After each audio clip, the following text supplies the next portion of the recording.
Hello student, welcome to TSN. Good morning student. Second term की geography, Indian geography जो हमारी second book है, उसका मैं ये planning and sustainable development in Indian context, जो कि आपका यूनिट 1 का ही है, और वो रिसोर्सेज एंड डेवलपमेंट में मैंने आपको mineral and energy resources complete करवा दिया है। इसके बाद सेकेंड आ रहा है planning in India, target group area planning, case study, और ये सारी चीज़ें इसके अंदर आती है। सो फर्स्टली हम स्टार्ट करते हैं कि टारगेट प्लानिंग क्या होती है और प्लानिंग के बारे में क्या बताया गया है। अब यहाँ पर आप ढंग से देखेंगे, ब्रॉड में तो आ नहीं रहा है। The word planning is not a new as it is a part of everyday usages. आप जानते हैं प्लानिंग क्या होती है, ये नया नहीं है आपके लिए। प्लानिंग हम हर चीज़ की प्लानिंग करते हैं। You must have used it reference to preparation for your examination to visit a hill station. It involves the process of thinking, formation of scheme, of program, implementation of set of actions, achieve one goal. आप exam देने जाते हैं तो planning करते हैं पढ़ाई की, कैसे प्लानिंग, कहीं घूमने जा रहे हैं तो प्लानिंग करते हैं। तो प्लानिंग मीन्स आप समझते हैं कि सब चीज़ का प्लानिंग एक प्री रिकॉर्ड हमारा एरिया कहलाता है, जो हमारे दिमाग में चलता है। Though it is a very broad term, in this chapter it has been used with reference to process of economic development. It is इस लेसन के अंदर हम इकोनॉमिक डेवलपमेंट कैसे हुआ है, क्या हुआ है, उसकी प्लानिंग के बारे में डिस्कस करेंगे। It is thus different from the traditional hit and miss method by which reform and restructuring are often undergrade. अब इसके अंदर आपको पता है कि हम लोग क्या करेंगे। It has been used to reference the process of economic development. जो प्लानिंग की जाती है वो हम इकोनॉमिक डेवलपमेंट के रूप में करते हैं। So difference from of traditional hit and miss method by which reform to reconstruction are often undertaken. हम कई चीज़ें इसमें लेके चलेंगे। There are two approaches of planning. यहाँ दो प्लानिंग की अप्रोचेज है, एक तो सेक्टोरियल प्लानिंग है और दूसरी है रीजनल प्लानिंग। सेक्टर कौन कौन सी बता रही हूँ मैं आपको, एक तो फर्स्ट बता रही हूँ मैं सेक्टोरियल फर्स्ट अप्रोच प्लानिंग, और ये दोनों, इन दोनों प्लानिंग्स को आप देखेंगे इस लेसन के अंदर, हम यही पढ़ेंगे। So in this chapter sectoral planning मतलब कि सेक्टर के हिसाब से planning means formation and implementation of the set of a scheme और programme aimed at a development of area sector of the economy. इसके अंदर सेक्टर हमने पढ़े हैं, इकोनॉमिक सेक्टर है, 3 तरह के सेक्टर बताए थे इकोनॉमी के, प्राइमरी, ट्रेडिशनल और प्राइमरी, सेकेंडरी और टर्शनरी। सो सेक्टर्स के बारे में यहाँ पर ये बताया गया है कि जो सेक्टोरियल प्लानिंग है वो मीन्स क्या है, formation of formation implement of the set of scheme of program, जो प्रोग्राम बनाए जाते हैं उनके क्या एम रखे गए हैं और क्या डेवलपमेंट है वेरियस सेक्टर में इकोनॉमी के।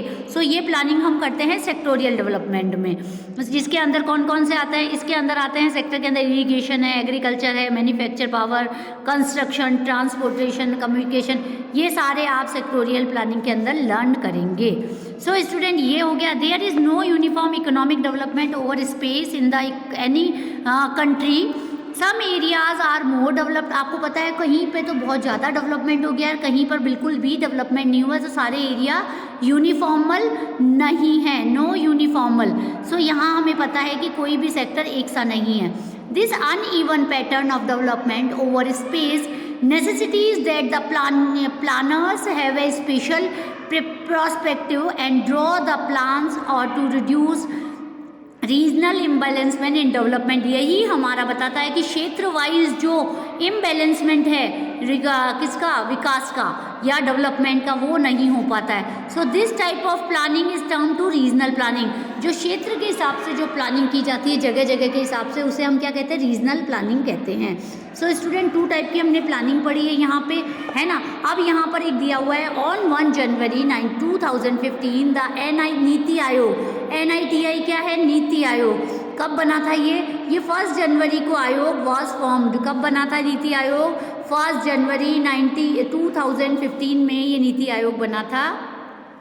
सो ये क्या बताता है, India adopted centralise planning. Centralise planning क्या होती है, जो हम सेंटर के द्वारा करते हैं after independence, but subsequently it graduate into decentralise multi level planning. जो हमने पहले तो सेंट्रलाइज करी थी, परंतु धीरे धीरे ये क्या हो गई, डीमल्टीलाइजेशन, डिसेंट्रलाइज हो गई, मतलब कि क्षेत्र के हिसाब से कर दी गई planning. The responsibility of plan formation was the planning commission. Underline कर लीजिए, प्लानिंग कमीशन की ही सारी प्लानिंग्स काम आती है डेवलपमेंट में। एट द सेंटर, सेंटर के अंदर स्टेट एंड डिस्ट्रिक्ट लेवल, ये जनवरी में क्या किया गया, वहाँ 1 जनवरी को थी जो planning commission was replace by NITI Aayog. जो किसकी, नीति आयोग किसकी करता था, डिस्ट्रिक्ट और स्टेट लेवल की करता था प्लानिंग। जबकि जनवरी में नीति आयोग क्या था, वो बनाया गया था, तो पहले सेंटर की करता था, अब नीति आयोग किसकी करता है, स्टेट और डिस्ट्रिक्ट्स की।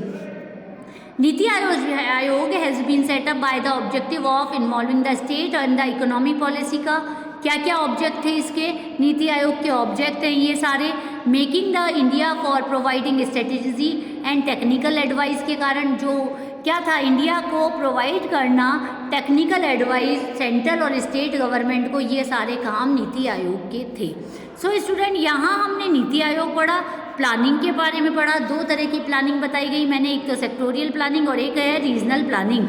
सो यहाँ पर आपको इस पूरे के अंदर definition of, what is definition of planning, questions बता रही हूँ कौन कौन से क्वेश्चंस बन सकते हैं। Definition of planning, how do we plan, कैसे हम प्लान करते हैं किसी भी चीज़ का। और आता है how which 2 types of plannings, name them and what are the object of them. So ये क्वेश्चंस इसके अंदर बनते हैं स्टूडेंट इस चैप्टर में, यहाँ से शुरुआत है। अब हम आता है टारगेट ऑफ प्लानिंग, कि प्लानिंग की टारगेट क्या क्या होते हैं। So the planning process has to take special care of those areas which have remained economically backward. Planning हम किसके लिए करते हैं, जो backward area है उनके लिए planning करते हैं। As you know, the economic development of a region depend upon its resources.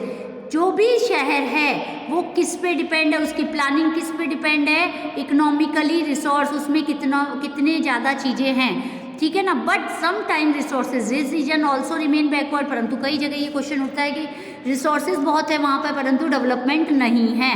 सो यहाँ पर हम कह सकते हैं economically development requires technology as well as investment beside resources. ये अंडरलाइन कर लेना कि इकोनॉमिकली डेवलपमेंट कहाँ, क्या चीज़ को डिसाइड करता है। सबसे पहले तो हमारे पास टेक्नोलॉजी होनी चाहिए और इन्वेस्टमेंट होना चाहिए रिसोर्सेज के अंदर। With the planning experience of about 1.5 decade, it was realized that regional imbalancement in economic development were getting actual. So in order to arrest the actualization of regional and social disparity, the planning commission introduced the target area. planning commission ने क्या बनाया, target area बनाया and target groups approach बनाई, planning करी। some of the example of the program, उसके अंदर कौन कौन से planning बनाई उन्होंने target लिखा, command area development program बनाया, थ्रू प्रोन एरिया, जो प्रोन एरिया होते हैं है ना, और एरिया डेवलपमेंट प्रोग्राम बनाया, desert development program, hill area development program, small farmers development program. So student ये सारी फार्मर्स जो एग्जाम्पल है आपको लर्न करने पड़ेंगे।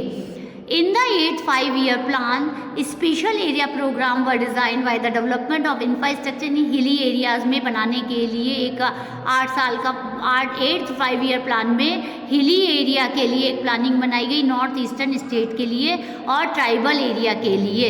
सो स्टूडेंट यहाँ पर हमारा ये जो फर्स्ट वीडियो मैं आपको बता रही हूँ मैं यहाँ कंप्लीट कर रही हूँ। नेक्स्ट वीडियो मैं हिली एरिया डेवलपमेंट का कंप्लीट करूँगी। Till then keep watching, thank you.